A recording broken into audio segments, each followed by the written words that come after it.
All right, greetings from the Dark Continent. Conscious Caracal here, or Adams Van Sail, here to shine a light on the goings on down south here at the southern tip of Africa. And joining me here tonight to talk about specifically that type of mission is American investigative journalist Derek VanBuskirk. And he precisely that earlier this year. He visited South Africa, a country that a lot of people in the United States and across the world only have a very superficial knowledge of, to investigate some of the topics that have been really captivating people's imaginations and also taking over conversations for a large portion of the year. And I think my intro specifically about shining a light is quite apt here, seeing as what Derek set out to do was not to push a narrative or an agenda. He came into South Africa with no real massive expectations of what he's going to find, but rather I'm going to see what I can find there, tell the story by talking to the people affected by things like farm murders and the destructive policies of the government. And it was a pleasure to be able to meet Derek as well in person, show him around here in Ptoria, and I hope that you enjoyed your visit. But we will be getting down to whether what you discovered while you were visiting here in our conversation here tonight. Welcome on the show, Derek. I'm looking forward to it. Yeah, well, thank you for having me. I should say, I guess it's good afternoon for me, good night for you. But yeah, it was a great experience going. As you said, I didn't really have any prior agendas or anything about South Africa. It was a last minute decision to go. So I was just open-minded. Let's see what we can, let's find what we're going to see, and we can share that with the world. Right. And I think that's important. So you've got no personal connection to South Africa. You hadn't visited before that. This was something that was purely in the context of 2025. Yes. Yeah. I was sitting with my, my editors. We were in a editorial meeting in the morning, and we're just talking about, Trump made a claim that there's a genocide going on in South Africa. And we were all debating, is that true? Is that accurate? And everyone's referring to reporting that either happened a while ago or happened. A lot of the reporting I saw was people saying, well, I have contacts in South Africa. Here's what they're telling me. And I just was sitting there and I was thinking, this isn't Mars. We can just go to South Africa. There's planes that go there every day. So I pitched it, and we left like a week later. And it was a fascinating, great idea. And I learned a lot and was able to share some of that through my articles. And hopefully I can talk a bit about more of that stuff today. And I think let's start off there. I mean, even before you even landed in South Africa, you were already experiencing some strange things. One of your first posts already that caught some attention about South Africa was before you even set foot in South Africa. Can you tell the audience a bit about that if they missed it? Yeah. So a little bit of context. My name's VanBuskirk, which apparently sounds Dutch, although I'm not Dutch. My dad was adopted. And a bit of a funny story. He got his last name through my great ancestors was a Viking, fell in love with a Dutch girl, and wanted to win over the parents' permission. So he made up a fake Dutch last name, VanBuskirk being what he decided on. But anyways, I'm leaving Paris after my layover, getting onto the plane. And, typically somebody checks your passport, when you're getting onto international flight. And outside of the person who normally does that, there was some other guy, appeared to be South African. He was wearing a suit. He asked me for my passport as well. And then he asked me where I was from. And I said, California, which, is what it says on the passport. And that's where I was born and raised. And he said, where are your parents from? And then I said, California. And then he's like, where's your last name from? And I'm like, oh, I see what he's getting at. And it hit me, I never thought I'd be confused for an Afrikaner. I'm pretty American, red, white, and blue blooded. But it was just interesting. And he was giving me, it was a little bit intense the way he was looking at me. And I was one of the last people on the board. So I just grabbed my passport after he was satisfied and just left, and then texted my editor about it. By the time we landed, there was a draft that they had me look at for an article on it, and I verified, made sure everything was okay, and we got it published.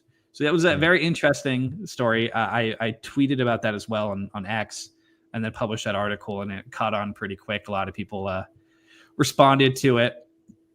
So a lot of critics as well responded to that, and it got me an idea of what I was going to be seeing throughout the rest of the week. Right. And after touching down, now where does your journey or your investigation then begin? First thing I did, so I actually had not much planned. I reached out to AfriForum before I left. That was pretty much it. I had a connection with Aaron's Rhodes as well, and he was able to set me up with Stridum. So I texted him as I was getting onto the plane, and he's like, "I'll verify you when I can." By the time I landed, I just went straight to Orania, about a 7-hour drive from the airport. Got there super late, spent the night at one of the hotels, and then was able to spend the day in Orania, going on a tour with Stridum, seeing the city and seeing what goes on in that specific place. Right. And I think this is also an important piece of context, because I think most people know about your visit to South Africa concerning the investigation of the farm murder or violent crime phenomenon here. But how did you fit in the Urania angle as well? How was that relevant to your investigation? Or more specifically, how did you feel, or why did you identify Urania as an integral story to tell as part of a visit to South Africa? Yeah, Irania is a very interesting city. There's not many places like it. At first, it wasn't really, the goal wasn't to tie it into the broader investigation. It was on part, I had really nothing else planned already. Again, this was last minute. Also, my editor and I were both interested in checking out the city. We've read about it online. We've heard things about it. We wanted to see firsthand what would happen. So when I ended up writing the Irania piece, it was more focused on kind of what's actually going on here. Is it racism, or is it a people striving to protect their culture and language? But I think it does tie into the overall narrative as a place people are going and looking for an alternative or a safe haven from the attacks and other alleged racism towards the Afrikaners. I see here a live question coming in from Gilgamesh Van Urik, who asks, how expensive was it to travel to Urania?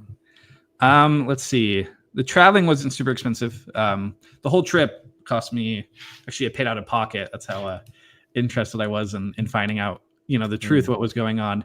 I spent about, I think it was $40 for the hotel one night, got a cheeseburger at night. And then the travel itself there was not that bad. I rented a car, so I just paid for the gas and drove down there. But Irania itself, there's little shops and restaurants and hotels and stuff you could spend money at. Right. And once again, you're going into an environment that you've only really seen online. You've seen pictures, maybe you've read something online about it. But what were some of your impressions and what did you see? Yeah, I think there is a debate about the morality of a city like Irania. It's definitely not a whites only thing. I asked Stridum, hey, I'm white, can I live here? And he was very clear that it's actually an Afrikaner only place where you can speak Afrikaans and embrace the culture. And, I think there's some debate about, especially in America, we're very integrated when it comes to race and culture. So there is some questions about the morality of it, but I do think that the intentions of the Iranians were good. I don't think their idea was, we're not going to let black people work here because we want, I don't know, either hate or disgust or whatever it may be. I think it was strictly, this is how we want to build our society, protect our culture, and to lift ourselves up. And I think that's also seen through their relationship that they had with other black communities in the area. And I think that there's a separate philosophical discussion, but we won't be getting into that here tonight. But it's the radical break with the past as well, where the past system of apartheid was very specifically or very explicitly built on the exploitation of cheap black labor. And Orania is a break with that. They're saying, well, we're not going to be exploiting cheap black labor in this town. We're going to be using only the labor of our community, of the Afrikaners that live here. And I think there's a fascinating philosophical angle there about that's relevant to America as well, because I always keep saying your illegal immigration crisis in America is a cheap labor human trafficking crisis, where these types of questions are not just questions being tackled in South Africa, they're being tackled in America as well. The questions of identity, about demographic change, about the implications of just simply importing a cheap labor class ad infinitum. What does that do to a society? But as I say, that's a philosophical question for another day. What were some of your interactions like with the Iranians there? That you speak to a great many people living there, and what was the impressions you got from them? Yeah. First, on your point, yeah, you're totally right. That those are conversations we're actually having now, as immigration is ramping up, and it's conversations we're talking about in America. It's okay. Do we? Even Trump himself is kind of going back and forth on this. Do we use cheap labor? Do we let some of these illegal immigrants stay who are what he talks about, either farmers or working in hotels, or do we just draw the line that any illegal immigrant should be sent out of the country? I was able to speak to several Iranians. Sadly, I only had a day there. I ended up having to drive out that same day before nightfall to make my next appointment in Brits. But I did get to speak to a few of the locals. We went to a restaurant. I talked a little bit with one of the owners. I got to talk with people involved in the schools that they have there, the trade schools, as well with people involved in the energy production of Orania. Yeah, just some context for people here. Your two appointments between Irania and Brits, that's about between 400 and 500 miles apart. That's a massive journey for a short period of time. So, I mean, that it really is a testament to you pursuing the truth at a very high cost logistically. It was a beautiful drive, though, so it was worth it. Yeah, I mean, I think an American can appreciate the vastness of South Africa. The European mind really can't comprehend how big some countries are. I mean, South Africa is a massive country. It is the size of a region. It's the size of a very large chunk of the United States. But when it comes to particularly a long drive, I don't think Americans really fear that concept. No, it was super easy for me. It's 7 hours. I just finished driving across all of America after getting this job, and so that took like 3 whole days. So 7 hours didn't really seem like anything. I was just talking to one of my editors, and he's like, "Did you get to see the whole country?" And I'm like, "No, I drove 7 hours, and I was still just in one little corner of it. It's really big. It's really big." And maybe just quickly on that drive, did anything stand out to you? Do you remember anything that you noticed on that 7-hour drive that has stuck with you, or that you remember? Well, let's see. The first time I was driving down there, I was getting used to driving on the left side of the road, and I don't want to roads, depending on where you're driving in the country, are either okay quality or absolutely worst type of third world pothole infested roads you can imagine. Yeah, the roads themselves weren't, and actually that is true. Once I was on the freeway, didn't have a lot of issues. Yeah. However, the drivers were pretty crazy. They get right up on you, and I almost got in a car accident, but we don't have to get into that. I didn't. I was like 3 hours from Irania. It was just getting dark, and I'm like, if I get in a car accident now, I wouldn't know what to do, who to contact or anything. Of course, didn't happen, but it was just really pretty. I got to see the sunset one day and the sunrise the other, and it was just really pretty. Because down in Orania, it's more of a flat desert. As I was heading up to Brits, you start getting more of these mountains, and just seeing the different variety in the country was really pretty. I also got to notice these signs posted as you're entering into the freeway. I didn't really see it on that drive. I saw it later, and it says like, warning, do not stop high crime activity in the area. Right. That was pretty interesting to see. So I had to take a photo of that and share that on X as well. That's some strong symbolism about the problems that South Africa faces. For the government, it seems to be much cheaper and easier just to put up a sign, beware problem, rather than solving the problem. You saw one variant of it. I mean, there's the watch out, high crime area, don't stop signs. There is the hijacking area, beware signs. Yes. There's beware of potholes signs. So instead of fixing the potholes, they put up a sign that says beware the potholes. Yeah. It was interesting. Driving, you see that one of these signs, and then you're like, okay, that's interesting. You drive a minute or two, and you just see this vast, town of people living in sheds and going about their business. And that was very interesting. It was interesting seeing the kind of almost the variety in income and in housing you'll see throughout. So you'll see these houses in these suburbs that look like they were just pulled out of America. You drive 10 more minutes in one direction and you have people living in sheds. And then you have like middle houses like I've seen in other places like in the Dominican Republic or Ghana. And it's just interesting to see kind of the wide variety of the circumstances that people in South Africa are living in. There seems to be very a big, I don't want to say divide. It just is kind of all over the spectrum. It's very interesting.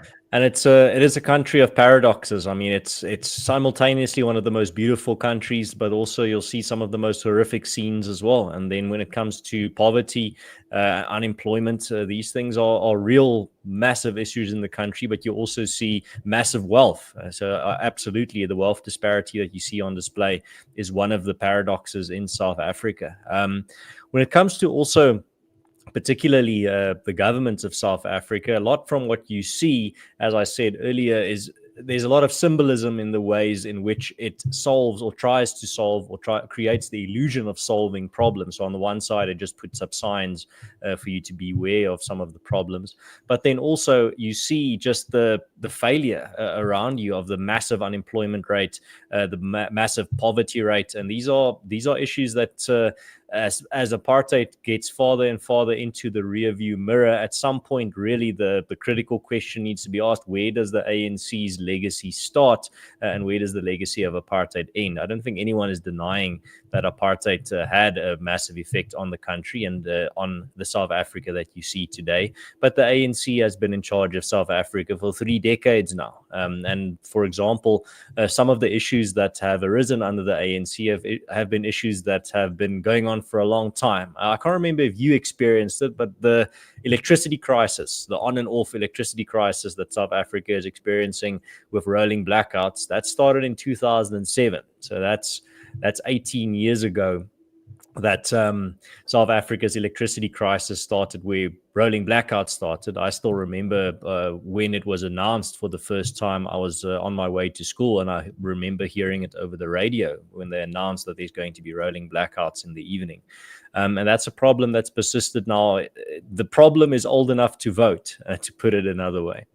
That's just one example of the many issues in South Africa. I don't know if you experienced some of the rolling blackouts, because I think around your visit, there was a little bit of a respite in the rolling blackouts. No, I didn't see any. I have lived in the Dominican Republic for a few years, so they have similar rolling blackouts there. So I understand what it's like and what living there could be like. But when I was in South Africa, I didn't see any of that firsthand. Yeah, no, there's also very fascinating and long conversation into what's going on there. Whenever there are little episodes of us not experiencing rolling blackouts, there's always something sinister in the background. But I'll leave it at that. When it comes to particularly you're moving up all the way from the Orania, which is geographically right smack dab in the middle of South Africa, for those that don't know. Now you're moving up north towards Johannesburg and Pretoria. Johannesburg and Pretoria being in the province of Gauteng, which is pretty much the economic hub or economic engine of the country. That's where all the gold mines historically were and still are. It's the economic heartbeat of the country, but it's also a very high crime cities. I think Pretoria is the second. I saw just the other day, statistically, Pretoria is the second most dangerous city in the world. That's the city where I live, where I work, and the city that you visited. Did you, when you were driving into Pretoria and also seeing a little bit of Johannesburg, did it feel like a type of city that feel like an African city, or did you see elements of an American city there as well? Was the contrast very stark between an American city and a massive sprawling South African city? And honestly, it seemed pretty, I was kind of surprised. I didn't, really know what to expect at all when I got to South Africa. And then I went to Irania, which is a very small town. They're building it with their own hands. So you're not expecting these tall buildings. But in Pretoria, you do see that. You see, these industries, you see these buildings. There's an art museum. and I was a little surprised about how Western it worked or it looked. I wasn't quite expecting that. You're driving all the way up here, you see either nice residential places or slums. But Pretoria seemed like was just again a city from the West, just kind of plopped in that area. Yeah. Historically, a very important city as well. Pretoria was the capital of one of the Boer republics of the Zuid-Afrikaanse Republiek, or the Transvaal Republic. Pretoria was the one capital, and the other big Boer republic was the Orange Free State, and their capital was Bloemfontein, which is much closer to Orania. So now you're right, just to put the audience back into the context where we are now in your journey. So now you're arriving in Pretoria, and you are here to investigate some of the more in particular, farm murders on the one side, because you're heading to Brits. So what is the angle that you are taking in Brits? Who are you talking to? What are you learning about farm murders there? Yeah, so, initially I didn't really have an angle. I just wanted to hear what was happening, hear the stories. I actually didn't go to Pretoria right away. I went straight to Brits, where I met up with some members of AfriForum who introduced me to different attacked victims. We got to go to some of their homes where they shared what happened. One of them shared that she was shot in the face by a shotgun. I wrote a bit on this, and what was interesting was the fact that they didn't take anything. They shot her, almost shot her son as well, and left with nothing. I thought that was very interesting. I spoke with another victim who, it was another day, but I spoke with another victim who talked about how her husband was beaten to death in front of her and brutally tortured, and I use that to dive in more, to hear other stories about how a lot of times the difference between, let's say, these farm attacks and other forms of murder going on in South Africa is the brutality of it. It would be so much easier to just take stuff and leave. However, they spend their time attacking and torturing, knowing that there's no one coming to their rescue, which is why what I was able to do that day with AfriForum, after speaking to a few other victims, we went on patrol where they were. Well, they went out on this huge patrol. We had a barbecue before, and some delicious food. But they went on patrol. They were showing us kind of all the measures that they need to take, that you guys need to take as AfriForum to protect South Africans and make up for the lack of police response in the area. Right. And I think that's also an important point, is that this is a supplementary thing. I mean, these types of patrols and neighborhood watches can't solve the crime problem in South Africa, but it can support an overwhelmed police service. But I think that's also why, as I told you when you were here, there's a lot of good cooperation between local police stations and these neighborhood watches. They're not breaking the law. They're not doing anything illegal. And a lot of these local police stations are just happy to get some support because they are completely outgunned, quite literally, by the criminal element in South Africa. So you've got, on the one side, organized communities. That's what you experienced, and they are up against organized crime, which is also flourishing in South Africa. As I tell a lot of Americans, there's a mafia in South Africa in almost every sector, whether that be the water sector, the construction sector, in the government sector. There's organized crime has penetrated every single one of these. But the antidote to fighting organized crime is well-organized communities, and that's what you experienced. Yeah. It's almost inspiring to see how creative people can get to step up for the faults of the government where it's lacking. It's almost like you have, some people told me, it's almost like you have two taxes. You have the initial tax you pay for the roads and the streets and and for the military and for the police and for the lights. And then you have the money you have to pay to actually get those things done because the government isn't going to do it. Right. And I mean, a statistic that tells the whole story is the fact that in South Africa, there's more private security guards than the entire military and police force combined. So that's the two-pronged approach that's been followed. So on the one side, you have just chronic government failure and chronic deterioration of state capacity to solve problems that it should be solving. And then how do you react to it? Well, there's the two-pronged reaction. On the one side, there's communities organizing on a volunteer basis, but then you also have the private sector profit motive response of private security, for example, that is reacting through the creation of these private security companies that are highly specialized, to the point where it's such a competitive market that I pay for my private security, for example, that is well trained and well armed, and that will show up at my house if there's any problems, and I pay the equivalent of a Starbucks coffee every month for that service. But that's the type of country that we live in South Africa. And with the regulations on them, there's not much they can do. When I was with AfriForum, they were showing me some of the investments they made in drones with infrared cameras for tracking down perpetrators and for training canines as well. However, these are methods used to find people who have previously attacked or murdered, nothing to really prevent it. Yeah, that's as I said, it can't really solve the problem permanently and completely, but what it can do is it can make communities a lot safer and better as a supplement to and working together with police.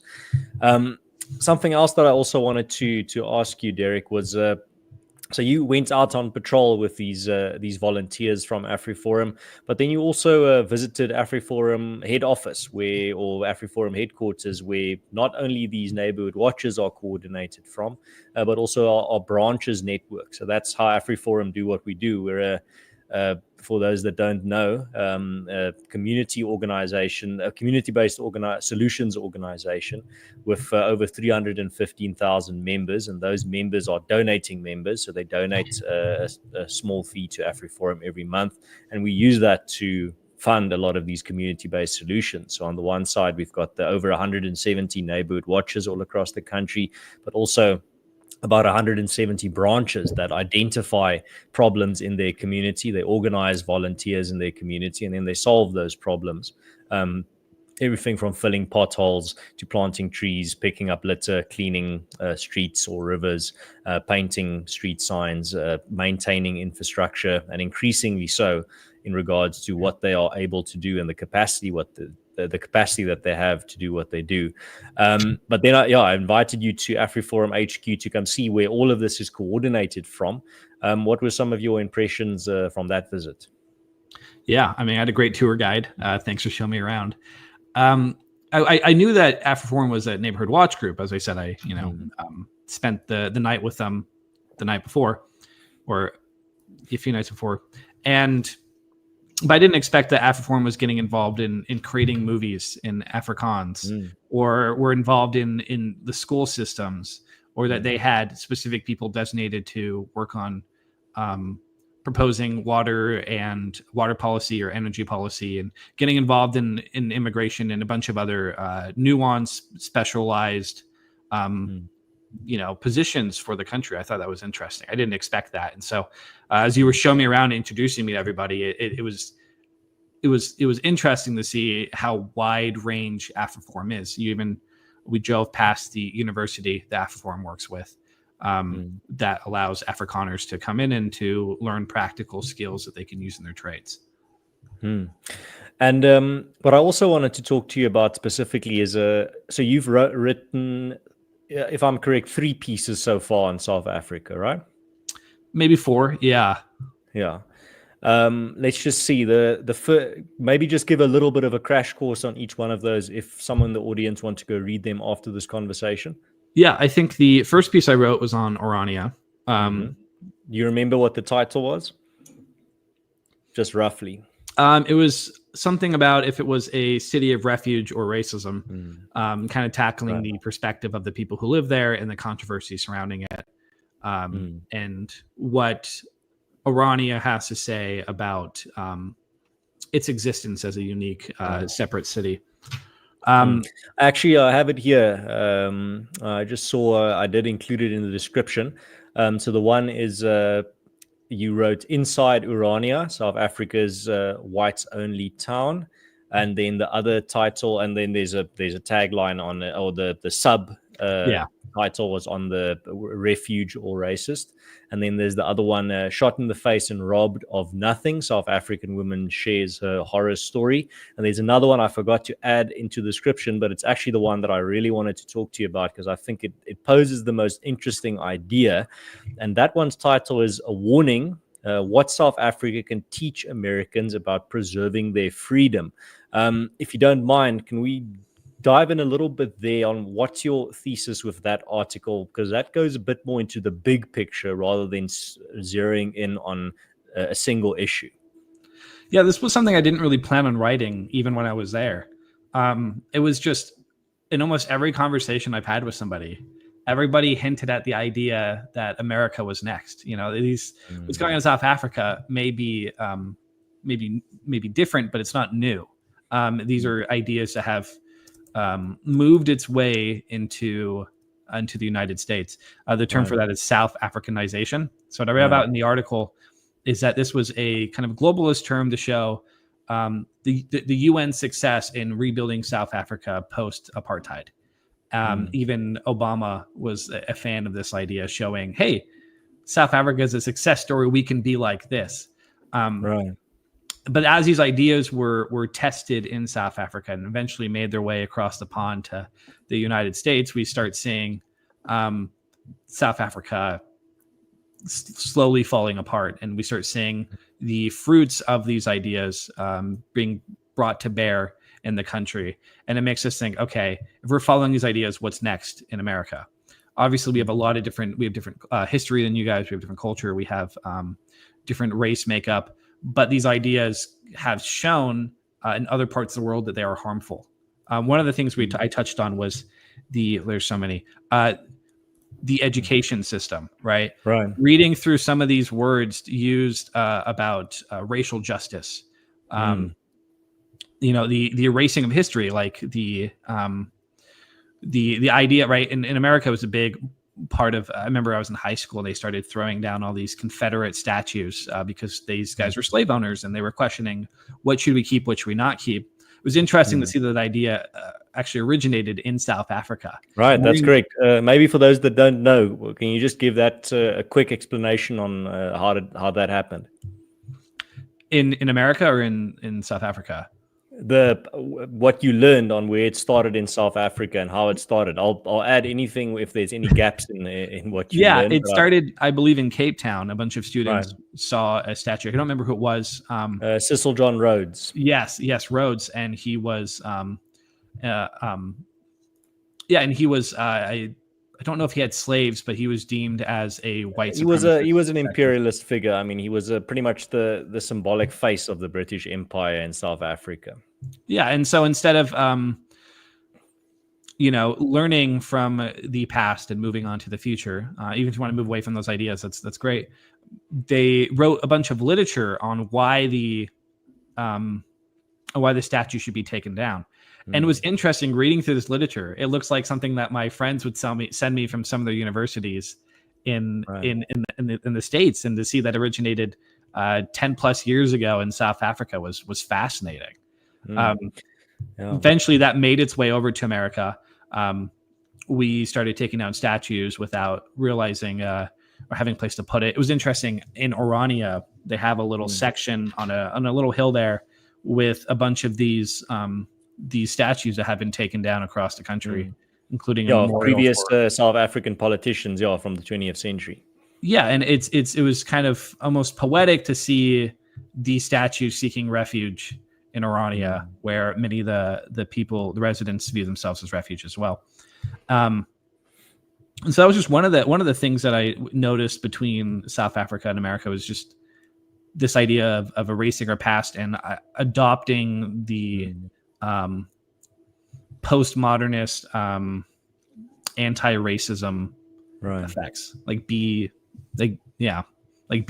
for example.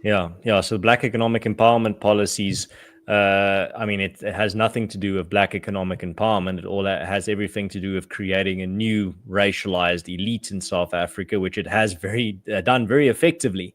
Unfortunately, in South Africa, the trend that goes along with it is that as the amount of racially discriminatory laws in post 1994 South Africa increases, the unemployment rate increases in tandem as well. It's funny how that works. But then also the amount of like ridiculously rich South Africans, particularly Black South Africans with the right political connections, also has grown in tandem. But I mean, it's all based on your relationship to the government and not based on you actually being someone that needs upliftment. From those who have nothing, everything will be taken, and those who have everything, they will gain everything, gain even more.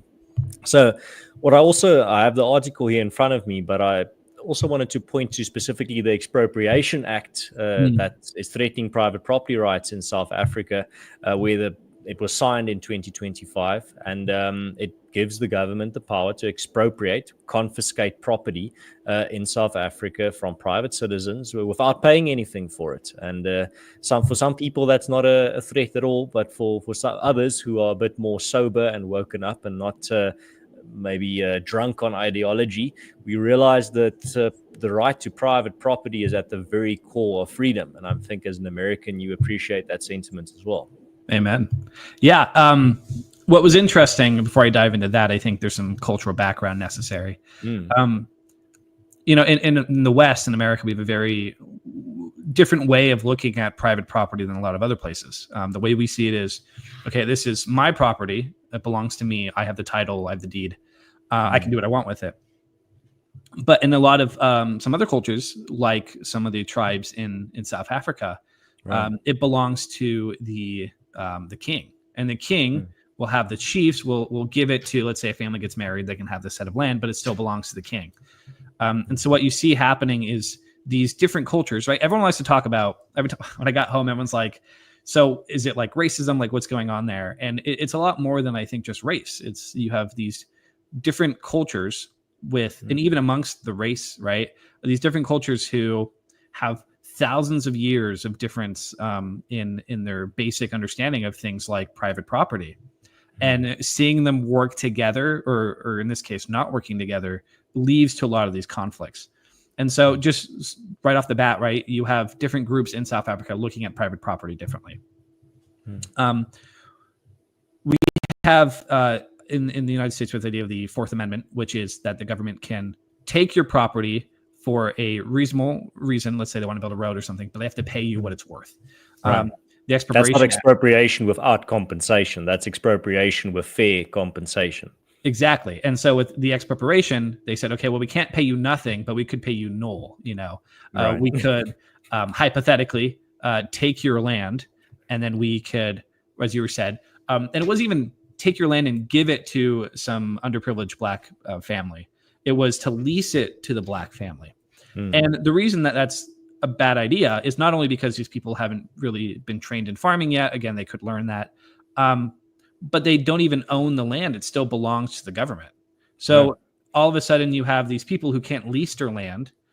They can't make money off of their land and use it as a way of investing because they don't own it. And so they can't leave it to their children. They can't leave it to their children. And so you have this problem where you're taking the land from the farmers who, provide the food, and you're giving it to people who not even just because of who they are or a race thing, but they're not even capable of making the most out of this land. What I was talking to with some people, they said that a lot of South Africans, Afrikaners, are doing a lot more to invest in Black farmers and training them and helping them get property than the Expropriation Act ever could. Because again, nobody owns the land. Right. And I mean, that's the other thing that's of critical importance to understand, is that at the end of the day, it's a government that's hoarding land. The South African government owns millions upon millions of hectares of land. I think about between 17 and 25 million hectares of land. That's the size of two provinces in South Africa, Mpumalanga and KwaZulu-Natal combined. And since I read the other day another frightening statistic, since the land reform process in South Africa has started since 1994, the government has acquired even more land in the name of land redistribution. they've acquired about the size of Los Angeles in Wow. regards to land just for land reform, and most of it has not been redistributed. It's just been hoarded. It's just still in the hands of the government. So that's the other thing that I think is very important to understand, is that the largest single landowner in South Africa is the South African government, and they've been hoarding even more land as time progresses under the banner of quote unquote land reform and land redistribution. But they don't do any such thing. They just hoard more and more land, gain more and more power. And as you rightly pointed out, when they do give that land to people, it is they want to lease it to people rather than actually giving them title deeds to own that land privately. It seems to me like, again, it's less of a race thing. I think these talks on race is a distraction, or a tool in which they could kind of move the population to vote for their agendas. But it seems like it just comes back to a tyrannical government trying to increase its power and authority in land. Right. And then also, I mean, this is also something that I think Americans are quite averse to, is the fact that you don't want the government controlling all of your land, or that you are just a tenant on the state's land. You want to actually own your property, because then you have control over the destiny of that property. And that property is then intertwined with your own personal and private life. The state can't tell you what to do with it. But when you're leasing it from the state, they've got all the power. That's totally correct. From our history, we're a country built off of what we believe to be rights that were violated. That included the private property, and that included the right to bear arms and freedom of speech and religion. And so we find those ideas to be very fundamental in our beliefs. Get off our land, don't take our guns, let us say what we want. Right. And well, you can't say get off my land to the government if it's the government's land. Then what I've heard is that the government can tell you get off my land. Yeah, in South Africa, what I've heard is from people is that you can't even tell people, squatters, to get off your land if they've been there for. There's a fantastic documentary that was produced just a few months ago by my friend Joe Emilio on his YouTube channel called Stolen Ground, where he documents a land grab in Cape Town, a massive land grab of a racetrack.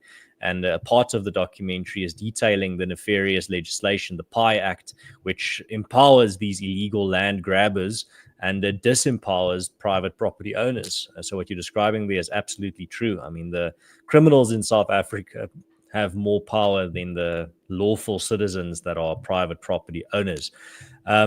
And just to quickly get back to the sentiments of that last piece that we referenced, the piece that says South Africa is a possible dark future for the United States when it comes to the trajectory of your own country.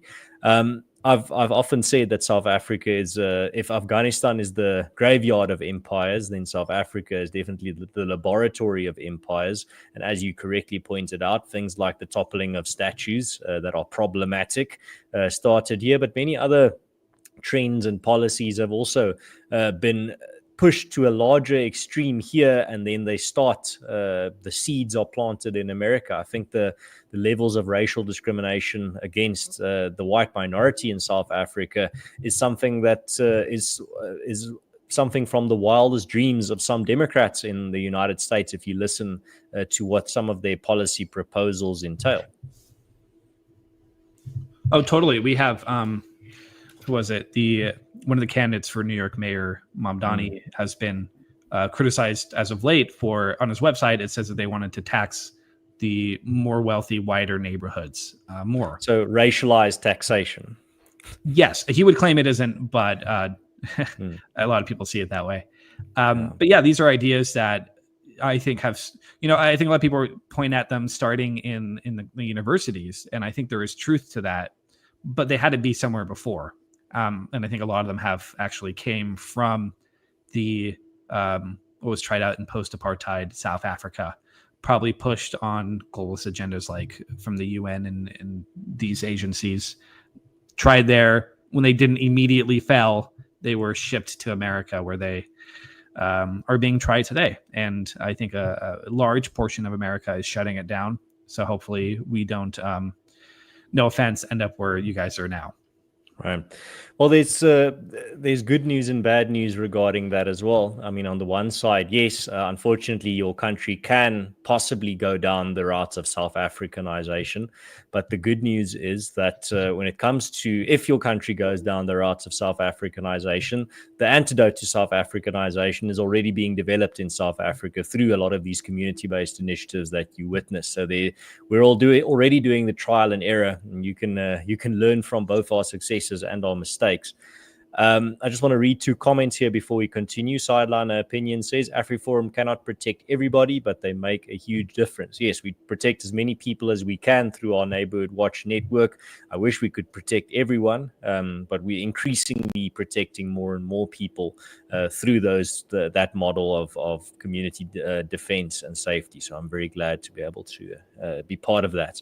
And then Lowbrows Mkatkati says EWC is just the expropriation without compensation.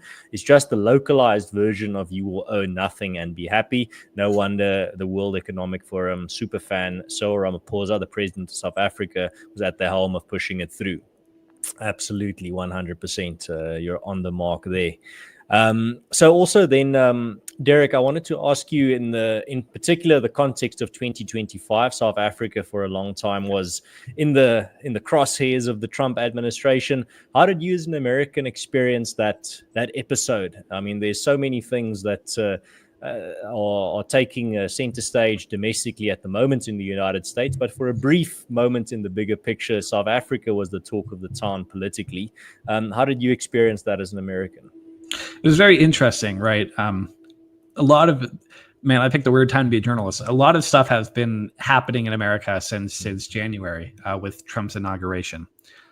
Executive orders were signed the first day, a ton of them, even some that were signed pretty early on about preparing a way to move a lot of South African refugees into the States. But I think once they started shifting people, actually getting these refugees into the country, mixed in with your president's visit with Donald Trump. That's, I think, when it really climaxed the talk about South Africa in the American media.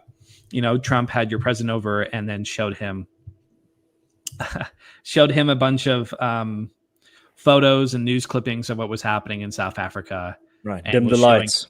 Yes. Yeah. And then your president just kept denying everything. And Trump kept calling it a genocide. And then just seeing that how the news reacted to that, I think, was super interesting.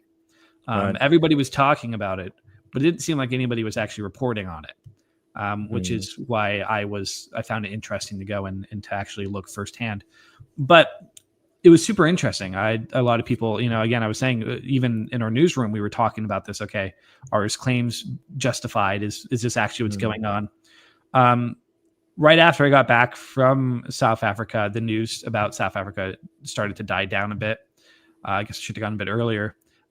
We've, with the attacks on, I think it was the attack of Israel on Iran, followed by our strike as well, kind of shifted the narrative of what we're talking about in America. But I think there is a chance that soon we will be talking about the problems in South Africa again as things normalize and stabilize here.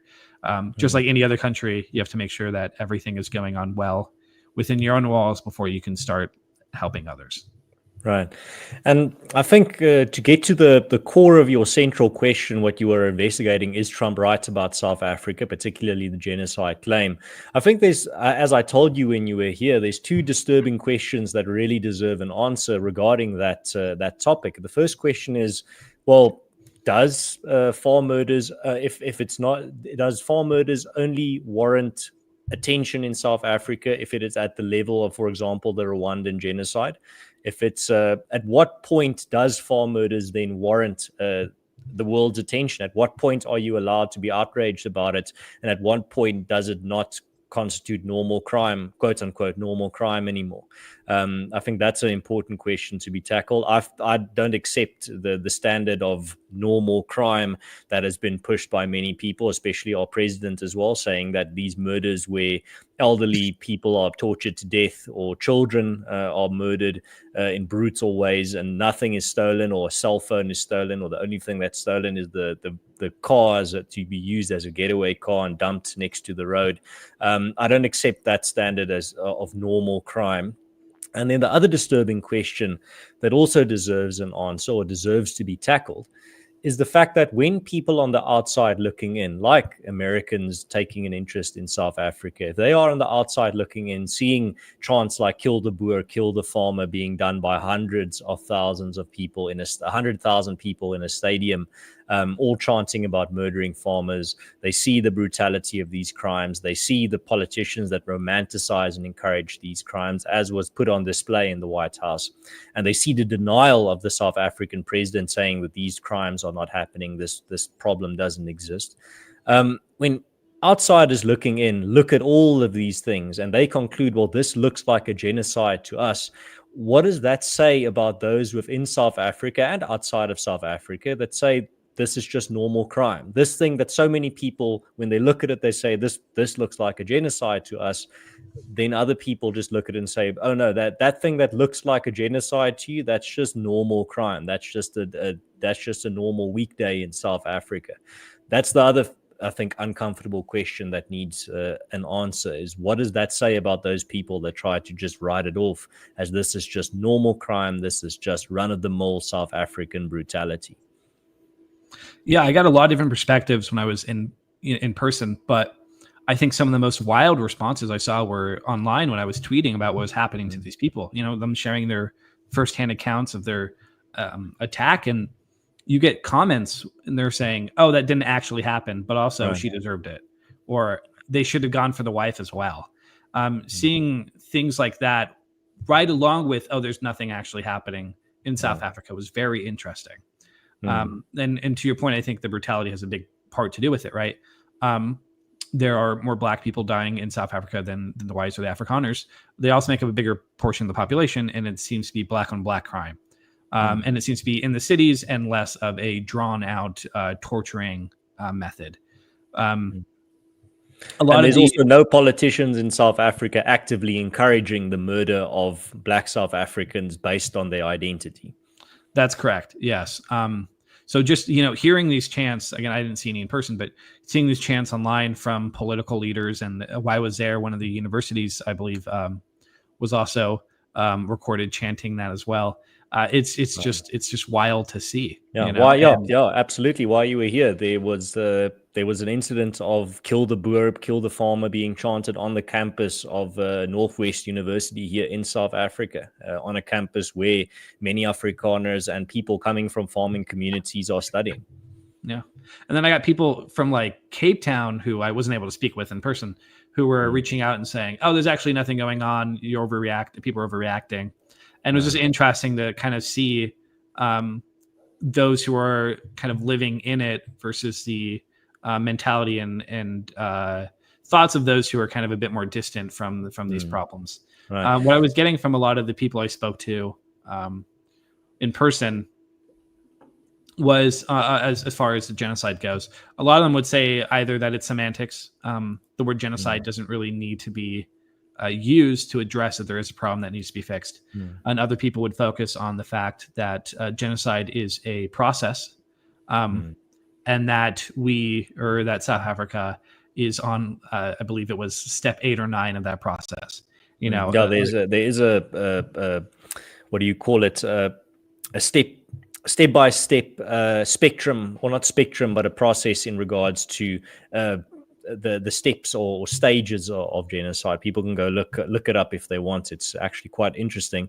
I just wanted to read a comment here from Lowbrows as well, who makes a fantastic point. He says the argument of, quote, normal crime levels taken at its most generous is an admission of complete state security failure from the post-democratic regime.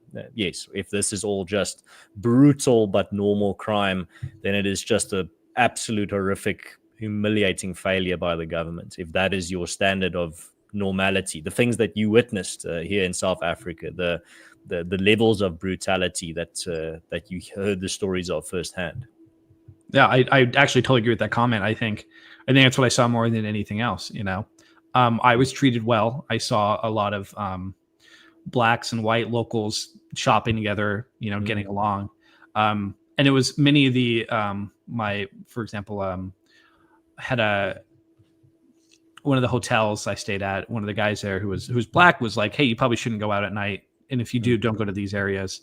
So if anything, it had less to do, I think, with the racism thing and more to do with just an absolute failure of the state. Now, were these attacks racially motivated? A lot of the times they would use language that would suggest so, or the focusing on white farmers outside of the city. And again, the tortures.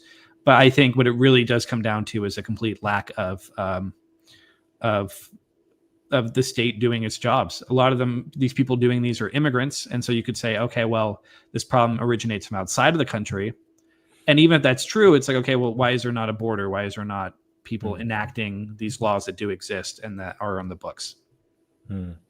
Right. And then also what I think is a reality that you experience is the fact that there is a lot of racial tension in South Africa, but it's coming from the top level. It's not something that you experience on the grassroots level. Yes. So when you're walking down the street, you're talking to normal people, the racial tension and the racialization of issues is particularly coming from politicians and those who have a vested interest in making these racial animosities, inflaming them and making them worse. I think it's totally correct. I mean, again, I just walk, except for that little thing in Paris, I didn't really have any issues walking down the streets or anything. No one called me anything. And and it was fascinating, and so I was talking about it with some people and they said, well, does that mean that there's not a genocide going on? And the question I ask, I don't really know a specific answer, but the question I ask is like, okay, at what point is it a genocide? Do we have to wait until Afrikaners or whites are being murdered in the streets? Because at that point it's too late. Why do we have to wait for them to be murdered in the streets when they're already being tortured in their own homes? I think that the problem needs to be addressed, right? Either it be blacks or whites being murdered. Before I went over to South Africa, I was reading all these comments and they're like, oh no, well, blacks are actually being killed more than whites. And I'm like, is that better? Is it better that more people are dying? Or should we just fix the problem? That's the type of comment we heard in the White House from the South African delegation. Is yes, these farm murders are horrible, but you should see what's happening to the average. You should see what's happening to the black grandmothers and babies, black babies in South Africa. I'm like, that doesn't really change the horrificness of the situation. You're just saying that you ain't seen nothing yet. Yeah, I mean, if our point is that a life is a life, then it shouldn't matter the race of the person being killed. Now, addressing the motivation of the murders is a key step to addressing it. But at the end of the day, right, we're all humans. It doesn't matter who's being killed, or what matters is that that's being addressed, and the state should be actively trying to fix those problems rather than perpetrating them. I just want to thank everyone that's tuning in live. I know that most of you watch this on the replay, but for those who are tuning in live, thank you very much. We've got 100 people watching live. I'm very glad about that. If you have anyone that you think would be, if you think of anyone that might be interested in this topic, hearing an American's perspective on South Africa, be sure to share this link with them. Derek, I wanted to ask you particularly more of a just America-centric question. That's the fact, from your experience, do you think Americans' minds are slowly but surely changing on South Africa? But just a little footnote there before you answer. I mean, as I told you when you were here, I don't expect the average American to be an expert on South Africa or even to think about South Africa on a regular basis. But do you think Americans' perceptions broadly are changing in regards to South Africa, even if it's just a little bit? I think it is heading that direction. Again, before I went to South Africa, I had really no idea about the state. And upon sharing my views with friends and family members of what I saw there, even before I started writing these articles, it was, Americans don't have a good perception of South Africa. Like, I've been to Ghana before, and we like to, as America, we group all of Africa together, and that's just not true. It is a totally different country with several different cultures involved in a history that is both colorful and dynamic and very different than anything else. And so I hope that through my article and through a lot of other work on the topic, people will be able to understand South Africa better and what's going on, and get more involved with that. But I don't think we're quite there yet. But I hope that it doesn't take things getting much worse in South Africa for us to step in and recognize what's going on there. And I just want to take the opportunity to once again thank you for actually coming to South Africa to see what's happening on the ground. There's a lot of South Africa experts out there online that have not set foot in this country in their lives, but they know exactly what's going on here. You were one of the very few that actually did the work, came here to see what's going on for yourself. And I can see that you came here with an open mind in regards to pursuing the truth. But I wanted to ask you more specifically in regards to your work. What's next for you as a journalist? Is there anything that you're working on, anything that you're planning? What's next for you at the Daily Caller? Yeah, so sadly, I'm not the South African correspondent. I would love to write as much as I can about South Africa, but I actually do have something coming up as well. Don't know how much I can share here, but I have some reports I'm going to be filing on, some interviews actually this week. So looking forward to sharing that about South Africa. But personally, I've been focusing a lot on the LA fires recently and on the recovery, what's going on there, which is that there's nothing going on there, which there should be. And then focusing a lot on deep state stuff, files that have been released, referring to Trump and Russia, the allegations that he was a Russian, working for the Russians during his first election cycle. But so I'm a general reporter, so I just kind of write all over the place, and it's always fun just having random topics I have to become an expert in for a week or two, or even just a day. And I was glad that I was able to use those skills and become I don't know about an expert, but learn a lot about your beautiful country. And in regards to your work, is that predominantly your articles? If people want to read more or listen more about what you have to say or what you're investigating? Yeah, I would love read my articles. They're great. I know a lot of South Africans are interested in American politics, and if you're an American interested in South Africa, I try to post about that where I can. Follow either through the Daily Caller or my Twitter. I share what There's a link in the description to your Twitter, so people can go find it. Yeah, I share what I write there as well. So. Well, thank you very much for that. Derek, any closing remarks as an American that had the privilege and also the revelation-heavy visit or opportunity to visit South Africa? Do you have any closing remarks, especially to my audience, which is predominantly South African? Yeah, South Africa it's an amazing country. Everyone I met there was so nice, very religious, which I found really welcoming as well. It was great. And I want to visit. I remember I spent the last day out with a friend that I met there through actually AfriForum during the patrol, and he invited me out to go see some of his giraffes and have a braai. And it was the one touristy thing I got to do, and it was great. I still think about how good the food was. Oh my gosh, the lamb! You guys have some of the best food I've ever had. And I do plan on going back, and I want to visit, not working this time at some point. I just hope that there are still, that now that refugeeing to America seems to be a bigger option, and with a lot of stuff going on, I just hope that the Afrikaners are still there and that they have and that they are not going through the problems that they're going through now, and that they can be just as warm and welcoming, and everyone else I met there too, of the other tribes and cultures too. And I hope for the best of South Africa before I come back and visit. Fantastic. And I hope you do visit somewhere in the near future. Sideliner Opinions has a message for you. He says, thank you, Derek, for supporting the Afrikaner cause to create a truly fair, non-racial and just South Africa. And I just want to use the opportunity to thank everyone that tuned in as well. Thank you for your comments and your questions. I really appreciate it. I know listening to a long format conversation on a weekday evening, you all have work tomorrow or a university or whatever you have planned. I know you have busy schedules. You're not going to be sitting on your hands. So when it comes to particularly my audience, thank you very much for tuning in and for also being part of the content, putting some great inputs of your own into the conversation that I could put on screen. Derek, I'm not going to be keeping you any longer. I hope you have a fantastic week ahead. Thank you for everything you do, and I'll be checking out some of your future articles as well. As you correctly pointed out, South Africans and specifically Afrikaners have a strong interest in what's happening in South Africa. So I think besides your South Africa-centered articles, many of my Afrikaner audience and some of the Afrikaner followers you've picked up over the past few months will definitely enjoy and find interesting your other work as well. Awesome. Well, thanks so much for having me. Best luck to you, your family, and your country.